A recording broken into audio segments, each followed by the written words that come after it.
Animals like the white raccoon search for the last bits of food before heading home for the night. Digging with dexterous paws, he searches for his favorites. Insects, worms, snails, and eggs. Once satisfied, he'll return to his home in the trees and settle in for the night.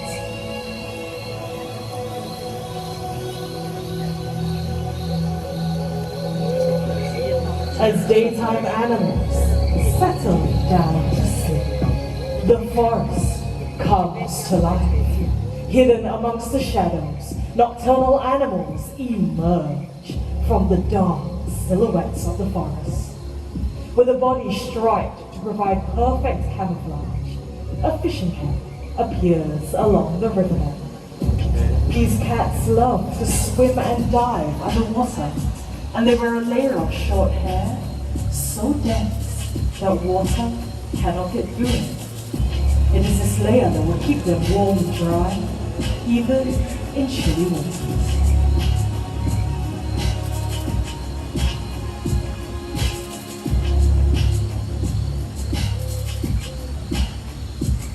Fishing cats are rapidly disappearing due to habitat loss and poaching. They deserve our protection before this quiet hunter disappears forever. Ladies and gentlemen, welcome to the world of the night hunters. Now, I've often been asked how nocturnal animals survive. Well, all-night creatures have unique adaptations for survival in the forest. For example, the binturong. Now, coming on in just a short while, we have a very good friend by the name of Aslan. Now, Aslan, our binturong is jet black in color. So keep your eyes open and let me know once you see him along this branch. Now, like I said, they're jet black in color, so that makes them almost invisible at night. With their excellent eyesight and quiet ways of moving through the dense forests of Asia, they're able to pounce on small animals easily. Birds' eggs happen to be their favorite food, and they also feed on fish, fruits, and small mammals. Now, it's the female of the binturong family, which is the more dominant sex, often weighing 20% heavier and growing 20% larger than the males. And here he comes, this handsome fellow over here. This is Aslan, our very own binturong. And another unique adaptation that these civets possess would be their, wait for it,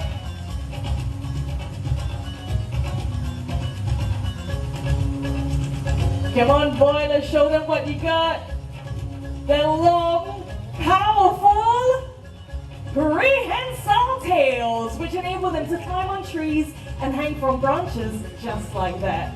Now you can imagine that this tail is incredibly strong. It is able to withstand their entire body weight, which in this case is about 15 kilograms. Look at how cute he is. Now Aslan over here is about 9 years old in age. And he is absolutely adorable. Look at that. Up he goes. Now, as he makes his way back home, walking along that branch, take a look at the way that he actually walks. They're also known as the Asian bear cat due to their short, stubby legs and bear-like walk. Thank you very much, Aslan. Now, if you were to ever come across a binturong, you might pick up on a rather peculiar scent. Some people liken that smell to that of buttered popcorn. Other people think it smells more like the pandan leaf. That was Aslan, everyone, our binturong. Now, binturongs are part of the civet family, and while they rely on their keen sense of smell for survival, other nocturnal animals rely on their acute hearing power. For example, the owls. Focus your attention over to my right-hand side. Coming down with Amirul, we have Rainbow. Rainbow is a great horned owl. They can be found around America as well as some parts of Canada. Now, focus your attention over to the center staircase. Coming down with Pavitra, we have Oscar. Oscar is a Eurasian eagle owl, one of the largest species of owls in the world. As their name suggests, they can be found in Europe as well as some parts of Asia. Now, at this point in time, you might notice a little bit of noise coming out on my left-hand side. Let's go check it out. Coming down with Berlin, we have Bulan. Bulan is a Malay fish owl, also known as a buffy fish owl. They can be found in Southeast Asia, such as Indonesia, Malaysia, and guess what? Even here in Singapore. Now, it has been said that owls are one of the quietest raptors in the world when it comes to their flight. Who agrees with me? Put up your hand. Who agrees that owls are really quiet when they fly? Okay, we have one very, very smart child over here. Okay, tell you what, for the rest of you here tonight, we are going to demonstrate it, all right? But what we need you to do is to please remain in your seats. Keep your flashes switched off. And most importantly, focus your attention over to Bulan. Whenever you're ready, Bulan. There you go. Now, apart from the screeching, you would not have heard anything else. They have very soft feathers, and this gives them the name, the silent hunters of the night. Now, the reason why they need to be so quiet when they fly is because in the wild, can anyone shout out and tell me, what do owls eat? What do they hunt for? Rats? Anything else apart from rats? I heard snakes, frogs. Yes, they will eat all these kind of things, along with fish, like the Malay fish owl over here. But the majority of what owls hunt for and eat would be rodents. Now, rodents would consist of things like rats and mice. And rodents have a very acute sense of hearing, meaning that they can hear things really well. So in order for these owls to fly down and catch their prey, they need to be really quiet when doing so. Alright, on that note, let us give it out for Midnight, the Bulan, the Malay fish owl, along with Pearlin. And on the left-hand side, we have Rainbow, the great horned owl, along with Amirul. Thank you very much, guys. Now, don't worry, I have not forgotten about the lovely Oscar and Pavitra over here, alright? What we're going to do is have a perch coming out, and Oscar is going to get very comfortable up on that perch. While he is doing so, let me ask you all a very quick question. It is very well known that owls are able to rotate their heads quite a bit, right? That's common knowledge. Can anyone tell me by how many degrees? How many degrees can an owl rotate their head? A lot of 360, 360, 360. Okay, tell you what, we're not going to neglect the people over on this side. So let's get Oscar up on that perch, and then let me ask you all, what do you guys think? How many degrees can an owl rotate their head? 360. A lot of anything else apart from 360? Any other suggestions? Answers 270 degrees, that's correct. 270 degrees is 3/4 of a circle. And the reason why they can move their heads so much is because unlike you and I, they can't move their eyes left or right or up and down. So they have to be able to rotate their heads to take a look around their surroundings. And you know what? On that note, I'm just going to keep my mouth shut and let Oscar show you exactly what it is I'm talking about. Pavitra, take it away.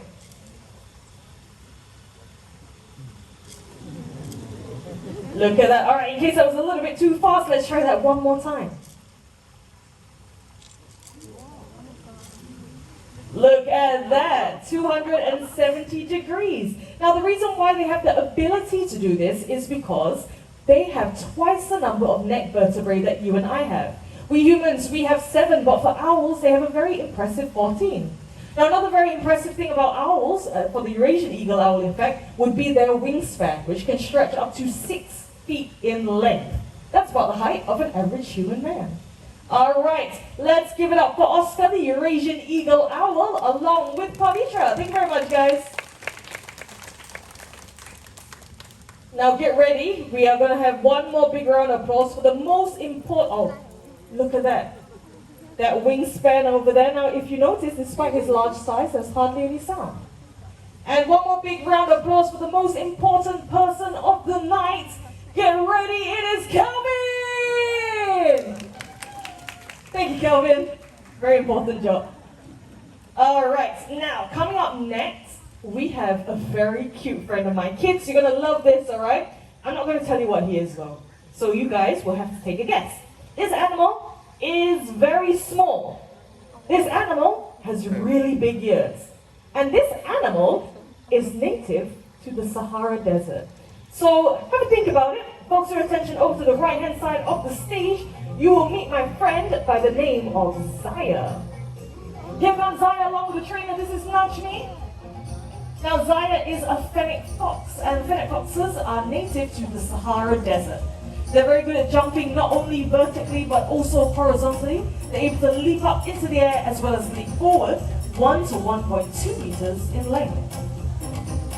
These animals have very sharp and curved claws, and this enables them to dig around in the desert sand, looking for things like small insects, small mammals, and even, look at that jump, and even arachnids like scorpions.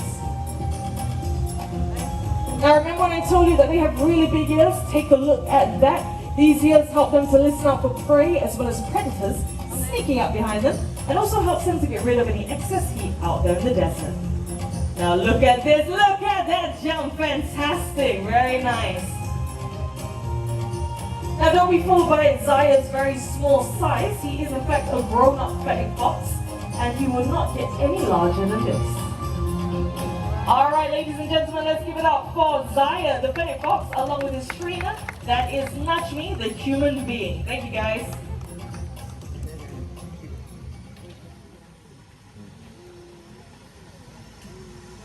Alright, now for our next segment, we are going to stay in the African continent, so please remain seated.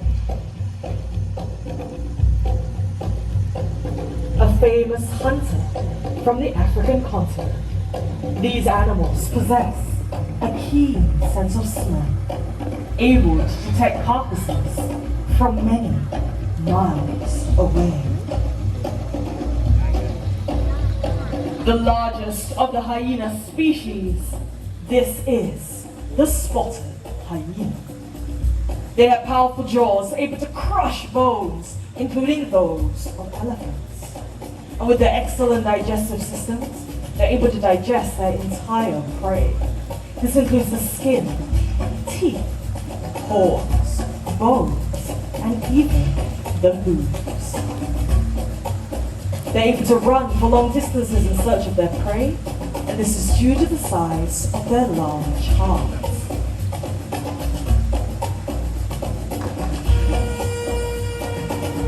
Spotted hyenas can make a variety of different sounds, such as grunts, yelps, screeches, and barks. But the most famous of them all would be their laughter, thus giving them the name, the laughing hyena.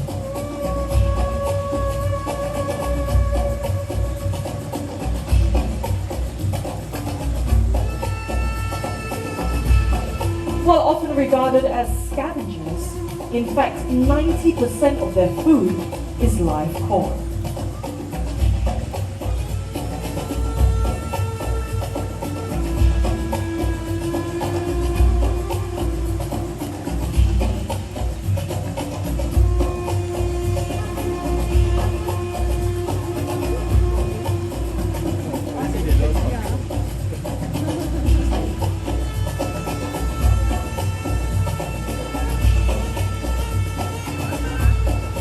Spotted hyenas live in large groups called clans, with a single female as the leader. These groups can grow up to 80 members in strength.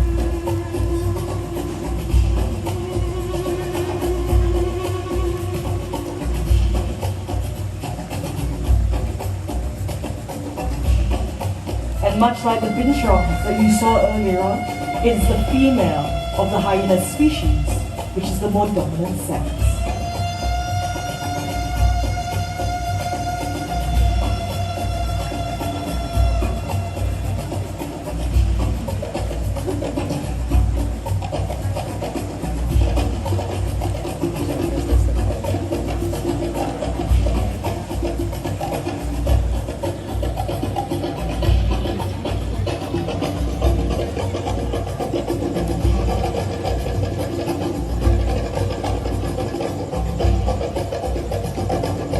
Now, many people think that they are related to the canine family due to their dog-like features, but they're actually more closely related to the cats. And speaking of cats, coming up next from the grasslands of Africa will be our very own slender-built serval. They resemble a miniature cheetah, except for their relatively shorter tail. And coming out in just a bit, we have a beautiful serval by the name of Cash. Now once Cash is out here, very beautiful, but she's not quite the serval that we were looking for. Now once Cash is out here, take a look at the spots and stripes on her body. They differ from serval to serval, much like humans and our fingerprints.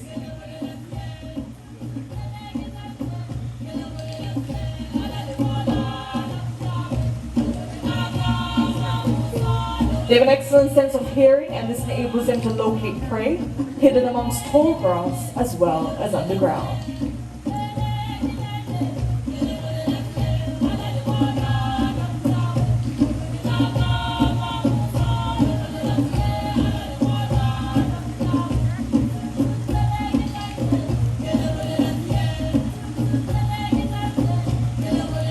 There she is. Isn't she absolutely gorgeous, ladies and gentlemen? These animals have long, slender forepaws. This enables them to dig into burrows, hook at their prey, and pull it out to eat. But in my opinion, the most impressive thing of all would be their very powerful hind legs. This enables them to leap up into the air to catch a low-flying bird. Now, eyes are on the target, and look at that! Fantastic jump there, Cash. Thank you very much. Thank you, Pearlin. And if you happen to take a look at the back of Cash's ears, you would have noticed that there are black and white markings. These are known as ocelli, and they act as a natural deterrent in the wild, as they kind of look like eyes in the dark. And as you tour around the night safari, you will come across many endangered animals, many of which are fighting a losing battle in the wild. Now, it has been estimated that about 300 different species of animals go extinct every single year, and if we don't do anything about it, many more will soon join that list. And of course, we can start very young and very simply by just recycling. Excuse me.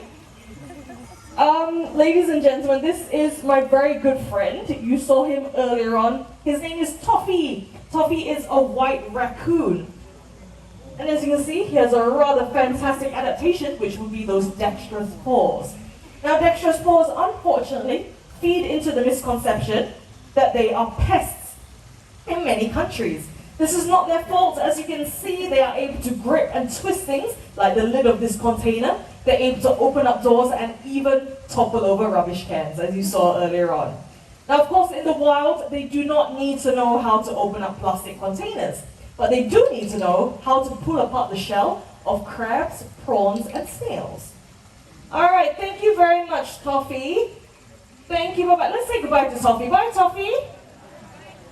Now, it does make me wonder, with Toffee's appearance here on stage tonight, what it is that we humans throw away that may get these animals' attention. So you know what?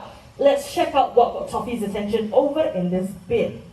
Now, it looks like we have some common everyday items that we see littered across the night safari every single night, such as we have tin cans, we have plastic bottles, and we have a paper carton. Now, all of these things come from nature one way or another, and they all have one thing in common. They can be recycled, exactly. And of course, all of this trash would disappear. I've just started using items made from recycled materials, like this plastic bottle over here, and guess what? You can find it in our retail store, so go and check it out after the show.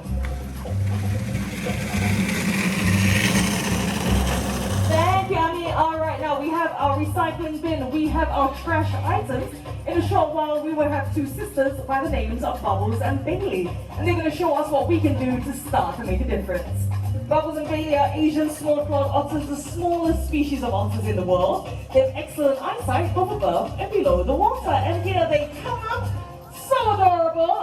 Colin, all right, Colin, you take Bailey, I'll take Bubbles, all right? Bubbles, we have the head start. Okay, we can win.